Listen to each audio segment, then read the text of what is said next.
امتى اشتري استلام فوري وامتى اشتري حاجه تبقى اوف بلان واستلامها بعد 3 سنين او بعد 4 سنين؟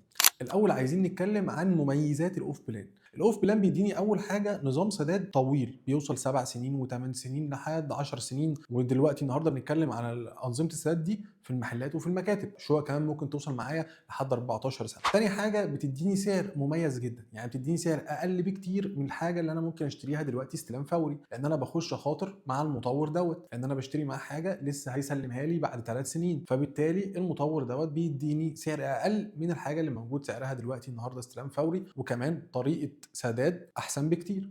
الحاجه الثالثه ان انا وانا بشتري في الاوف بلان بقدر اختار حاجه مميزه، لان بيبقى اغلب المول او اغلب الكومباوند ما اتباعش، فبقدر اختار الفيو بتاعي او مكان المحل او المكتب بتاعي يكون فين. لكن في الاستلام الفوري بيبقى المول كله او الكومباوند كله اتباع، وفي حاجات قليله هي اللي العملاء بتعمل لها ريسيل او هي اللي الشركه طرحها تتباع بنظام الاستلام الفوري، فبالتالي ما بيبقاش عندي الفرايتي ان انا اختار براحتي. امتى بقى اسيب كل مميزات الاوف بلان واروح اشتري حاجه استلامها فوري؟ لو نظام السداد مرتاح. هو السعر اللي انا بشتري بيه في الاوف بلان وفي الاستلام الفوري بيأثر عليا في العائد، يعني لو انت بتشتري حاجه استلام فوري النهارده سعرها 10 مليون، هتلاقي العائد بتاعها في السنه كله يعمل له حوالي 800,000. طبعا بنتكلم على محل او مكتب، فبالتالي هنا العائد حوالي 8%، ممكن يبقى 7%، ممكن يبقى 6%. ليه العائد بتاعي بيقل؟ لان انا مشتري بسعر عالي، لان انا مشتري الحاجه تقريبا بمخاطره تكاد تكون معدومه، الحاجه طالعه قدامي، فبالتالي العائد بتاعي بيبقى قليل جدا. طب لما اتكلمنا قبل كده عن الحاجات الاوف بلان، او لما اتكلمنا قبل كده عن الار او اي في المحلات والمكاتب، قلنا ان هو من 8 ل 10% في المحلات